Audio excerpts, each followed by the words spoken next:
Good evening. Today is Friday, March 13th, 2015, and I'd like to welcome everyone to our regular Friday evening broadcast on LaRouchePack.com. My name is Megan Beats, and I'm joined tonight in the studio by Jason Ross of the LaRouche Pack Science Team and Jeffrey Steinberg of Executive Intelligence Review. The three of us have been in discussion with both Helga and Lyndon LaRouche over the course of the day, so the answers that you hear will reflect their outlook on the current world strategic situation. So I'm going to begin with tonight's institutional question, which reads as follows. Mr. LaRouche, the series of Chinese and BRICS initiatives around the Asia Infrastructure Investment Bank, the AIIB, the BRICS New Development Bank, the Maritime Silk Road Development Bank, etc., has sparked a global debate over the economic future of the planet. This issue was highlighted when, during the APEC summit in Beijing last year, China's President Xi Jinping invited the United States to join the AIIB. Now, in the last 48 hours, the British have announced their intention to join the AIIB, and the Obama administration immediately came out attacking the British decision. You, Mr. LaRouche, have long highlighted the bankruptcy of the transatlantic financial system, which is a further factor highlighting the significance of the BRICS initiatives. Mr. LaRouche, in your view, what is the appropriate U.S. role in Eurasian development? So I'd like to ask Jeff to come to the podium to deliver Mr. LaRouche's response. The first thing that Mr. LaRouche said in response to this question was that you've got to immediately cancel every policy associated with the last two presidencies, namely the presidency of George W. Bush and the current presidency of Barack Obama. And we've got to start by going back to the policies that were last reflected in the period of the Clinton presidency, prior to the time that the British monarchy launched and successfully carried out the operation to destroy the Clinton presidency in its final several years. And of course, the hallmark and motive behind that action, initiated by the British Crown, carried out by people like Ambrose Evans Pritchard, was the fact that in response to the 1997-1998 crisis that began in Asia, but was in fact a manifestation of the beginnings of the breakdown of the entire global financial system, President Clinton at that time began explicitly talking about a major overhaul of the world financial architecture.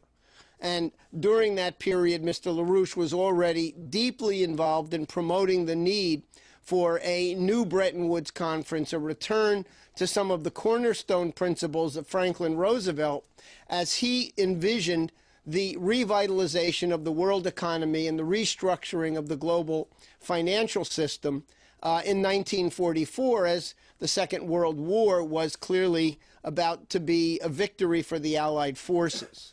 Now, I want to begin, however, by referencing a number of developments over the last several days that both Lyndon and Helga LaRouche considered to be extremely significant, and you'll see where they very much relate to the question that we're dealing with right now. Over the past several days, you've had three leading elder statesmen, if you will, experienced politicians from the United States and Western Europe, particularly West Germany, coming out with dramatic statements attacking the entire underpinning of the policies coming out of the Obama administration. First of all, you have former Maryland governor, former Baltimore mayor as well, Martin O'Malley, who has basically thrown his hat into the ring as a candidate for the Democratic presidential nomination, and has been touring the country and has given a series of interviews on major TV shows as well. He was out in Iowa, he'll be in New Hampshire, and he was interviewed on MSNBC on Thursday morning.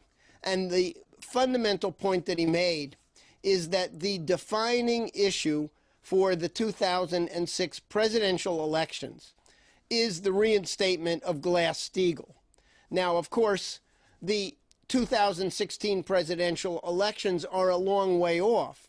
But the fact is that today, now, at this moment, at this critical moment, putting the issue of Glass-Steagall immediately back on the table is absolutely central to any kind of productive engagement that the United States can have in Eurasia, in the Asia-Pacific region, and frankly, here in the United States as well, where there is absolutely no economic recovery, and we are at a point where once again the too-big-to-fail banks are on the verge of a major blowout.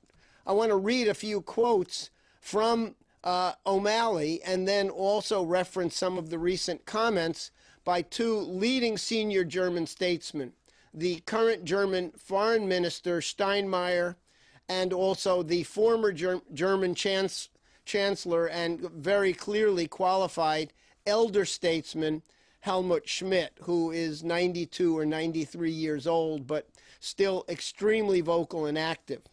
So first with Martin O'Malley. He was interviewed, as I said, yesterday morning on MSNBC, and he was asked to address some of the leading issues that he considers vital for the future of the country. He said, and this is a quote, "Our problems are not going to solve themselves. Many of the things that we did to disconnect the hard work of American workers from the productivity of corporations are things that we did. So these are things we brought upon ourselves. We'd like to pretend that the economy blew in here on some sort of Gulf Stream or jet stream. But the fact is, we make the rules, and we can make better rules in order to restore that link between hard work and the opportunities to get ahead. One thing that would be vital would be to reinstate Glass-Steagall. For 70 years, we prevented banks from gambling with our money and wrecking our economy and running roughshod over the common good that we share as a people, and having a stable and good economy. Everybody, I mean, on both sides of the aisle, I mean, so many people say we should do that, and yet it remains undone. And some people in my own party are holding themselves out as promoting some sort of a Dodd-Frank light. We don't want to offend anyone on Wall Street, so let's not talk honestly about how we can rein in this excessive behavior. Because one of the things we haven't talked about too much is that for all of the pain from the home foreclosures and the job losses, the concentration of wealth after each of these last two busts on the stock market actually increased. In other words, while other people lost homes, the people at the top came out even further ahead. So Mr. LaRouche emphasized that there should be total support, active, aggressive support for the ideas that O'Malley has injected into this early phase of the presidential debate. The bottom line is that Congress needs to pass Glass-Steagall immediately.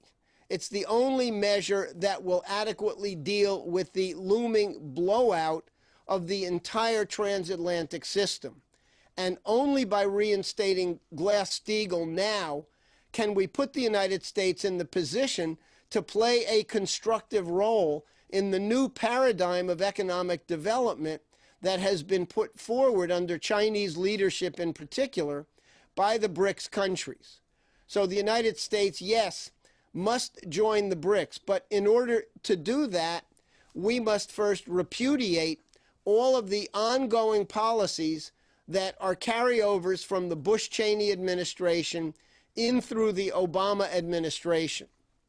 If we don't do that, we are facing the imminent prospect of global war, even thermonuclear war. And these were the issues that were addressed over the last several days by German Foreign Minister Steinmeier and by former Chancellor Helmut Schmidt. Now, again, I've got some relevant quotes here from both of them. Steinmeier was here in Washington yesterday and spoke at the Center for Strategic and International Studies.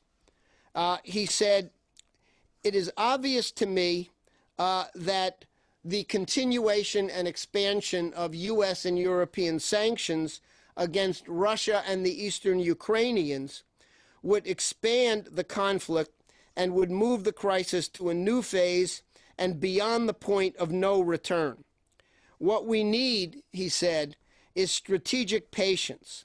If we insist on resolving the crisis immediately,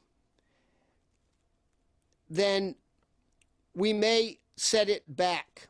As often in diplomacy, a crisis can start in days, but it may require decades to end." He was not only referring to the threat of sanctions, but he was referring as well to the continuing U.S. plans to provide lethal aid to the Ukrainian government, an action that would actually escalate the bloodshed. And of course, the problem that very few people in the West are willing to address is the Victoria Nuland problem. The fact that we have installed a government that is rife with neo-Nazis from the Bandera movement into power in Kiev, and they are the driving force behind the war danger. To put weapons, even so-called defensive weapons, into their hands would be a recipe for expanding the war and leading almost inexorably to a direct U.S.-Russia confrontation, and that would mean thermonuclear war. So Steinmeier continued. He said, "We must be aware that Russia raises in some countries of Europe some long historical memories which we have to understand. Russia will always be our biggest neighbor, and German foreign policy can only work in and through Europe." So he was very clear, and Helmut Schmidt was even clearer. Schmidt gave an interview to the widely read German tabloid newspaper Bild Zeitung, and subsequently published a bylined article in the much more prestigious weekly publication out of his hometown of Hamburg, Die Zeit. In Bild Zeitung, Helmut Schmidt warned that if the West failed to note Putin's real concerns, his legitimate concerns, the conflict in Ukraine could escalate, quote, even into a real hot war. He said Putin is less concerned about Ukraine, Poland, or Lithuania than about neighbors, China, Pakistan, Central Asia. And that basically this provocation against Putin is leading the world in a very dangerous direction. Now, I think more broadly what we're seeing is an emergence of certain leading senior figures in the transatlantic establishment who have genuine diplomatic experience in the pre-Bush, pre-Obama period, and who are coming out now because they see the incompetence and insanity coming from this administration and from certain quarters in Europe that must be defeated and must be stopped. Mr. LaRouche emphasized that we've reached the point where there can no longer be a toleration for the continuation of the policies of the Obama administration, which in all crucial strategic areas have been actually a continuation of the war policies of the Bush-Cheney administration that preceded Obama. In the case of Obama, immediate impeachment is the only solution. Otherwise, people are running the risk that a continuation of this administration represents a threat of general war, even thermonuclear war. So those are some of the critical factors. Yes, the United States can play an enormously constructive role in the Asia-Pacific region, in Eurasia more broadly, but it means a complete abandonment of the policies that have dominated Washington, both in the executive branch and on Capitol Hill for the last 14 years, really the last 16 years, because the end of the Clinton presidency really can be dated back to 1998, when the British monarchy unleashed an all-out assault which led to Clinton's impeachment and essentially the curtailing of exactly the kind of direction that Clinton was moving in a step-by-step fashion when he talked about the need for a new global financial architecture. So we've got to go back to that, and the first step is canceling all of the Bush and Obama policies and removing Obama from office before we go any steps further down the path to direct confrontation with Russia.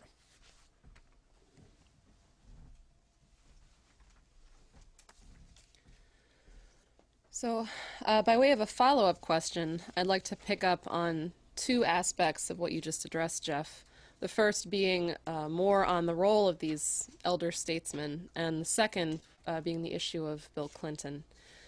Now, on the first, the issue of the senior officials such as Steinmeier and Schmidt in Germany, their action of weighing in and intervening into the world's strategic situation in the way that they have. There's obviously been a pattern of this over the past few weeks, not in Germany only, but emphatically coming from the United States. For example, on February 11th, Jack Matlock, the former ambassador to the Soviet Union under President Reagan, warned in a speech in Washington, D.C., emphatically against the lie that Russia is nothing but a regional power to be dealt with as such, and also against the current administration's policies, and said emphatically that these will lead to nothing but a new war. A similar warning came from two former senators just a few weeks prior to that, Senator Sam Nunn and Richard Lugar, who in 1991 together authored the legislation for U.S.-Russian cooperation in securing our two nations' nuclear arsenals.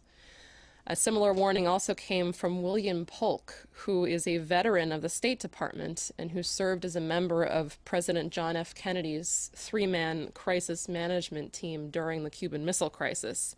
And Polk warns that we as a nation are walking into just such a Cuban Missile Crisis in reverse today. Now, in our discussion earlier today with Mr. LaRouche, he underscored what has been expressed by some of these senior circles in the United States as an extremely dangerous lack of understanding on the part of the younger generations, meaning the generations that are currently in positions of power, and additionally, the generations which are upcoming and preparing to take positions of power.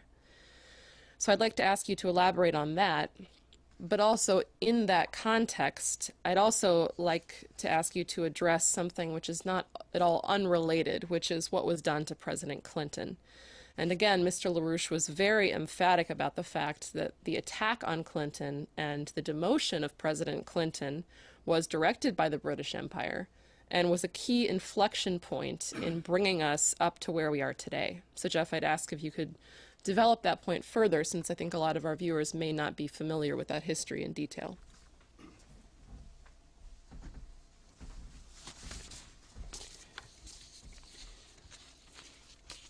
As I said a few moments ago, for all intents and purposes, the British monarchy, using a well-known asset ostensibly deployed into Washington as a journalist, but really a high-level intelligence operative on behalf of the British Crown, named Ambrose Evans Pritchard, was deployed to bring down the Clinton presidency. And it didn't begin in 1998, it began a number of years earlier. Virtually as soon as President Clinton took office, he immediately became a target. People may remember that at one point around 1995, there were very serious and credible threats to President Clinton and to the First Family. In fact, a small plane crashed into one of the windows of the White House. There were snipers directing fire at the White House. There was a genuine freak out over the fact that Clinton had been elected president. It was during the early years of the Clinton presidency that Lyndon LaRouche was let out of jail, had George H.W. Bush been reelected in 1992, there is no doubt whatsoever that Mr. LaRouche would have remained in jail, the victim of what Ramsey Clark called one of the biggest political frame-ups that he had ever seen. So Clinton, for many reasons, stood out as a president who had both the intellectual capacity and the understanding of the nature of the British Empire and the Wall Street problem to take action, particularly as the financial system began to go through the first series of major shocks with the 1997-1998 crises that nominally took place in Asian countries. You had Malaysia, you had South Korea, and ultimately in 1998, the major default crisis in Russia. But these were all symptomatic of the fact that the entire deregulated global financial system had been effectively turned into one gigantic gambling den. And in 1998, not only did President Clinton address a meeting at the Council on Foreign Relations in New York, sort of, if you will, going into the belly of the Wall Street beast, and announcing that he was looking at measures that would curb the flow of short-term capital that was purely speculative and was wreaking havoc on many critical countries around the globe. When he delivered that speech and then followed it up by announcing that he was forming a group of countries to deliberate on a new economic and financial order, what became the Group of 22. It was a combination of advanced sector and leading developing sector countries that, in fact, did have a series of meetings in Washington, D.C. All of that represented an escalation point for the British Crown to go all out to bring down the Clinton presidency. But it's important to understand what was the motive, what was the issue behind which that attack was launched. Forget about Monica Lewinsky and all of the sort of stories that will begin to be churned up again now for fairly obvious reasons as we go into the next presidential cycle. The British targeted President Clinton for one and only one reason. He represented the potential for a U.S. president to return back to the kinds of policies that were last seen in the United States with Franklin Roosevelt, and then we saw glimmers of a return to those policies again in the 1,000 days of the John F. Kennedy presidency.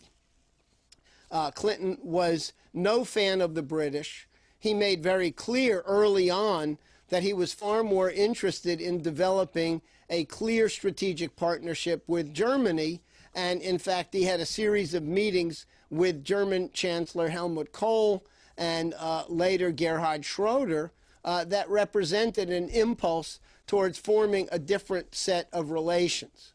Now, in reviewing this and discussing this, one of the points that Mr. LaRouche made this afternoon is that there is a clear reference point in recent European history for the kinds of policies that are necessary if we are going to get ourselves out of this economic and war danger mess that we're in very deeply right now. You have to go back to Europe of the 1950s and 60s, the period when you had Charles de Gaulle in power in France, when you had Konrad Adenauer in Germany, and when you had first Eisenhower, but then more importantly, John Kennedy in the United States. There was a clear commitment on the part of these leaders for not only an economic revival, but for a policy that would bring an immediate end to the Cold War. De Gaulle famously talked about one integrated Europe from the Atlantic to the Urals. In other words, a Europe that incorporated Russia fully as a leading strategic partner and as an integral part of European policy and European culture. So, unfortunately, there are very few leading politicians today who are young and active figures who have even a glimmer of those policies and of the kinds of personalities of leadership that we had at that time. So what we're dealing with right now is a crisis that has a number of dimensions. One of the dimensions is the immediate crisis, the war danger, the imminent collapse of the transatlantic financial system. And we've seen in the statements by Helmut Schmidt, by Steinmeier, by O'Malley, by some of the other elder diplomats that Megan just cited, an invoking of those policies. But there's a deeper issue as well. The current generation of new emerging political leaders, and even more so, the generation that will step into those positions 10 or 20 years from now, is pathetically undereducated, has no sense of world history, of world culture, and on a much more profound level, really does not understand what it is that differentiates man from the beasts. And so this is an issue that is of profound concern to Mr. LaRouche. And for starters, if we're going to get anywhere in terms of bringing the United States back into harmony with the BRICS process and with any potential viable future for mankind, we've got to start by returning to the point prior to the British Empire's takedown of the Clinton presidency. I should say that, interestingly, in an interview that O'Malley gave today to Salon magazine, he noted that he had had a number of discussions with Bill Clinton, and that Bill Clinton, he said, was well aware that after his presidency had been virtually taken away from him, one of the worst mistakes that he had made under the gun of the British Empire attack was allowing the repeal of Glass-Steagall. And of course, it was largely an action of Wall Street and an action of the Congress where the real heart of that treachery occurred. But it's notable that O'Malley specifically says, ironically, both Bill Clinton and Newt Gingrich have stated to him directly that the worst mistake was the repeal of Glass-Steagall. So let's start by going back to reinstating Glass-Steagall immediately and just simply looking to reverse and negate every significant policy that occurred in the aftermath of that. Of course, Clinton remained in office through till January of 2001, and I think it's important to remember another incident. Clinton very much wanted to establish a solid foundation of relations between the United States and Russia. And when Mr. Primakov was briefly the prime minister of Russia in 1999, President Clinton very much wanted to have a face-to-face meeting with Primakov. Prior to that, he had maintained a certain dialogue with Mr. LaRouche about Russian policy, which was an extremely important background process. But the actual management day-to-day of the U.S.-Russian relationship was unfortunately in the hands of Al Gore and Chernomyrdin, Viktor Chernomyrdin, who had been previously the prime minister of Russia. So with Primakov's accession to prime minister, it afforded an opportunity for a genuine and fundamental reset of the U.S.-Russia relationship. And President Clinton very much wanted to pursue that opportunity.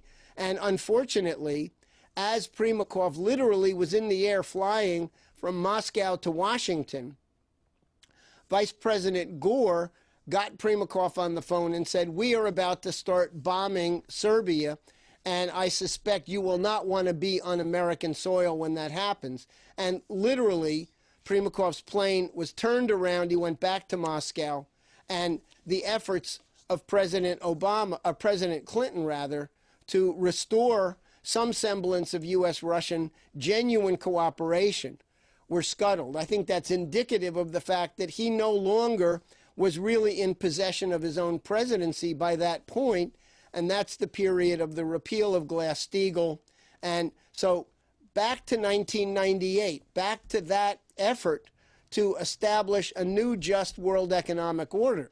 Today, we are far more advanced in that process because of the initiatives coming out of China and the other BRICS countries.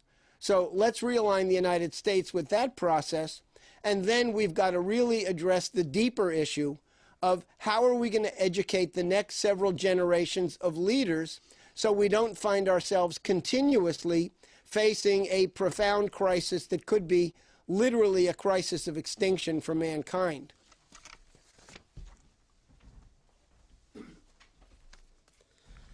Well, I think that what you just brought up about the absolute urgency of reversing the degeneration in the thinking of our citizens really begins to get at the more fundamental issue of the crisis in civilization itself, which is the loss of identity within mankind, and particularly within the citizens of the United States, of the sense of the difference between man and beast. Now, this past Wednesday, we had a presentation on this website by Jason Ross, who's joining us here tonight, on the weekly New Paradigm show, which Mr. LaRouche placed a certain emphasis on because, as he put it in a discussion later that day, it provided, quote, a different view of things, which is crucially different than most people would assume. Mr. LaRouche said, the problem is the idiocy of presuming that mankind is an animal. Practically all assumptions made in science and in other circles, by and large, define mankind as nothing but another animal. Perhaps a more elegant animal, perhaps a more talented animal, but still a mere animal. And most people in the United States live as animals, not as human beings. That's the crucial problem. That is the key to the demoralization of the American citizen, that they believe that they have to triumph as animals, or by an animal form of existence. So I'd like to invite Jason to the podium to give him a chance to address this. Well, thanks. I think there's a couple of ways to get at this, and let me bring up what those two are, and then we'll pursue one of them. In looking at what it is that distinguishes human beings from animals, we can take the approach of looking at the behavior of the human species as a phenomenon. In other words, as we study physics, as we study biology, we can study what does the human species do, how does it behave. We can look at it as if from the outside, even though, of course, we're not outside ourselves. That's one aspect. The other aspect is of getting inside what the process is whereby human beings create this uniquely human character, getting inside that process of making a discovery. So about a month ago on this show, we went through an example of Kepler and how he had created a new concept. This time we're going to take the other side of things and look at what the human species does from Vernadsky's standpoint to understand what is it that most characterizes this species. So in the there's a couple of different ways of this connection between mankind and the universe to be explored. In one respect, you could look at what occurs in the work of a scientist. This is a person who, if they're successful at discovering something new, has created a new understanding about the universe that changes our power in it, allows us to do new things, has increased our understanding. They've discovered something. They've directly, through the use of their mind, come into coherence with a new aspect of how the universe operates, an aspect that the mind can understand. If there wasn't a coherence between our minds and the universe, then how could thoughts have any power over it? The fact that we change how we live from generation to generation, I think, makes it very clear that the power of the mind is in coherence with an actual physical principle in nature. If not, how would it have an effect? Another aspect, look at political leaders. We've been looking recently, as Megan went through last week, in the case of Joan of Arc, who, she didn't have votes. She didn't have a political position. She didn't have a powerful lobbying firm. She didn't receive large amounts of corporate contributions, and, she didn't do any of these things. But as a person who made a decision to be the person who was going to make sure that France was saved from the English at that time, she changed history. She was a person. Dr. Martin Luther King was a person. You are a person. Lyndon LaRouche is a person. In all of these cases, although, there are backgrounds to them, take the case of LaRouche, for example. He didn't have a movement. It didn't just come out of the blue. After World War II, he made a decision based on what he recognized was his unique knowledge about the economy and the responsibility that went with that, and that also drove that discovery, to make sure that the U.S. didn't go down a track which he recognized very early on was going to be one of an economic collapse, and as he later saw, would create fascism inside the United States. He did it. As an individual person, he's changed history. Joan of Arc changed history. Martin Luther King changed history. Individual people can reshape the direction that the world goes. Now, individuals wanting to do that today, of course, would be foolish to ignore the possibilities of what's been created and just sort of go off on their own.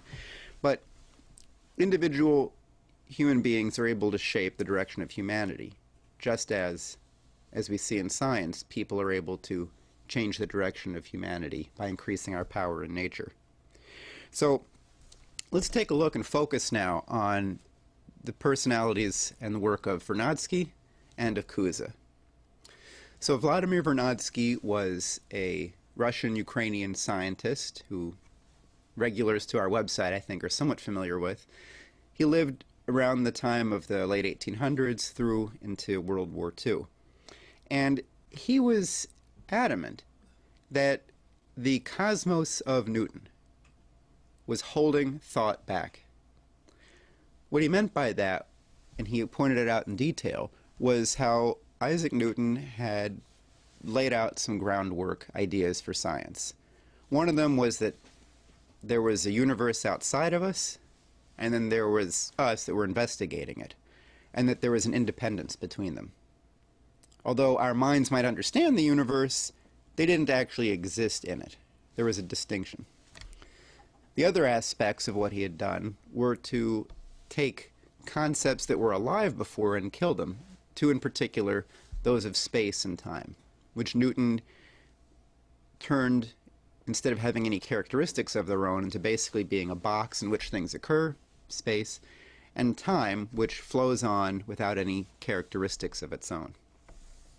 So Vernadsky said that he pointed out the possibility of making discoveries that were biological discoveries, of making discoveries that were about how the human species operated, and that science should be free to make those kinds of breakthroughs, develop those kinds of concepts without feeling obliged to explain them in terms of chemistry, something like that. So I'll give an example, and there's much more on this on the show from Wednesday, as Megan had said, so this won't be complete or anything. But in a very provocative paper Vernadsky wrote in 1930 called The Study of Life and the New Physics, he points out how the concepts of space, time, energy, and matter are all different for a scientist in the year 1929 than they had been in the year 1900. Vernadsky asks, are these concepts enough to explain everything? And also, as he's pointed out, these concepts aren't fixed, and we shouldn't expect them to remain fixed into the future as well. To fill that out a bit, the work of Einstein removed the independence of space and time. Einstein showed that not only was space not flat, that it was actually curved due to gravitational effects. He showed that time could unfold, processes in time could unfold at different rates depending on the motion of two different systems. And he showed that there was no distinction between, no independence between time and space. There's no moment in time that is the same moment in time across all of space. He gave examples about, with moving trains and things like this, that showed that the idea of whether two things were at the same time depended on the motion of who it was that was trying to determine that. That two things could be at the same time for one person and yet appear to be at different times to another observer. Newton was out the window. So what this means, we don't need to dwell on the specifics of what Einstein had done, but Vronsky's point about this is that those, what seemed to be the most basic concepts you could even imagine, space and time, had totally different meanings after a period of only 30 years. He brought up how energy and matter had totally changed their meanings over 30 years. Again, thanks to the work of Einstein and Max Planck. Energy and matter were no longer separate.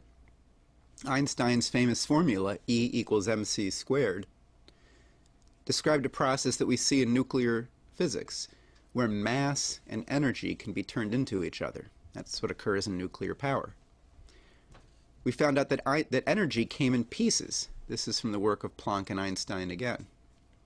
So, if the most basic concepts that we use to understand things are changing over time, what does it mean to develop new knowledge? It doesn't mean to create a new idea that can be expressed in the world that already exists. Because what if the language itself has to change, as these words space, time, energy, and matter have already changed? So I think that the very important point that Vronsky's getting at with this is that these concepts, in one way, reflect things about the universe outside of us, but also they're mental apparatus. They're the scientific apparatus of the mind. They're tools that we use to change our power over nature, to do new things, to use nuclear power, to use electricity, etc. That these thoughts, these discoveries, don't occur in the abstract. They don't occur in a sort of spaceless time. They occur in the work of human beings. They're made by human minds. Science is a human thing. It doesn't occur out there on its own. People make it happen. So, one of the other implications of this is that although there's no distinction between independence between space and time anymore, there's still, in the process of discovery, a way to step outside of that. Let's get back to that in a minute. First, let's say a couple of things about Nicholas of Cusa. Now, Cusa, who lived in the 1400s, he did it all, really. He created modern science. He was working with the Vatican on an attempt to bridge the distinction, the separation between the churches, between the Orthodox churches and the Church of Rome. And in doing this work, he took issue with and really demolished the central feature of Aristotle's thinking. That central feature, that feature of logic, was that you can't have opposites. Something can't both be a certain way and not be that way at the same time. You can't have A and not A. It's one or the other. And Cusa developed why it was that in any uniquely human thought, any new thought, that concept was always violated. He did it first by looking at God and expressing how our ability to understand God required us to develop specific ways that we didn't understand that. He wrote that it was by bringing people to a very specific kind of darkness that you would have an idea of what the light was. To give just a couple of examples, he remarked that God was a maximum to which nothing was opposed, not even a minimum. What does that mean? A light to which darkness is not opposed. What's that? So, by combining opposites, a new idea can be created. And that's what Johannes Kepler had done by showing how opposite interpretations of geometry forced astronomy into physics and not trying to explain everything in terms of math and circles and geometry. It's what Cusa had used in his work on uniting the religions. In his work on the Peace of Faith, he expressed his belief that rather than fighting among the different rites of various religions, that the true religion could express itself for this quote, that the truest religion could express itself in a way that would be clear based on reason itself, that it should be reasonable, that we should be able to come to understand these things. So I'd like to not say much more about this. It's difficult to go through the whole thing in a short period of time and refer people also to Wednesday, but I think it's very important to point out that this characteristic of ourselves, of being able to create things that artificial intelligence could never create. For example, what Kepler had done, basically he was asked a question. He tried to answer the question that other astronomers tried to answer. What is the eccentricity of Mars's orbit? How far away are all these points from each other? How big are the circles, etc.? He showed that that didn't have an answer and couldn't. How would a computer ask that question, reveal to the programmer that they should think in a different way, and then provide an entirely new concept in a language that it didn't have to express anything with? It's not possible. So this distinction between human beings and computers is, definitely challenged today by people who are fretting about artificial intelligence taking over human, robots becoming more intelligent than people, like this is going to occur tomorrow and it's going to be terrible because the robots will realize they don't need us, etc. You really don't have to worry about those things. It can't possibly happen. What makes people susceptible to those kinds of worries is not having an idea of what discovery is in the first place, so that you think a computer might even be able to do it. So, the joy of discovery, of going back through the work of these people, of working on music, of really getting into great art, you get a sense that's very refreshing, not just in the emotional sense of having a great joy in doing it, but also it re-enlivens in the mind, or enlivens in the mind, that sense of universality that we all have in common as people, both across space and across time. Lyndon LaRouche speaks about the simultaneity of eternity. Think about that, the simultaneity of eternity, that all moments in the past and the future somehow have a simultaneity. Cusa spoke about a timeless time in the experience of the human being, where as we take on historical challenges, as we take on scientific challenges, as we work on things of this sort, we recognize the universality in sharing things not only with people, in different parts of the world. We recognize we're all human. The feeling of discovery isn't something that has it has a cultural flavor to it, but that knowledge that now exists as a power is something that's certainly universal to all people. And it also takes us out of time. When we do that, we're in the same time as Kepler. We're in the same time, in the same direction as Ben Franklin, for example. I'd like to read the conclusion of the ending of a paper that's you'll find it in the description of the Wednesday show.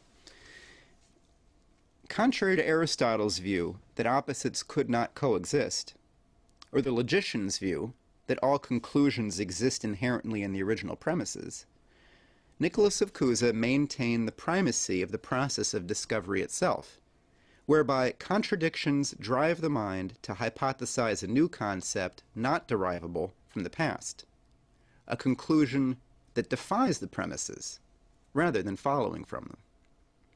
Cusa held that it was through this process of knowing through specific ignorance that one could come the closest to seeing God. Resolving paradoxes through developing new metaphors for understanding is more than a technique at arriving at physical truths. This process is the truest substance of nature. As we saw, there isn't an actual space that makes sense to talk about. There isn't an actual time that makes sense to talk about in nature. Those concepts had changed in just 3 decades at the beginning of the last century. Every human being is born with the potential to apply this process of discovery, to exist in the efficient immortality of discovering principles and applying them for the betterment of society, where betterment is seen in increasing the capability of fellow people to participate in those most characteristically human of behaviors. The creation of such a society, free from the oligarchism that currently threatens global thermonuclear warfare, is the most beautiful, the most human, and the most urgently pressing task facing mankind today. And I hope it's a task that we'll all be taking up.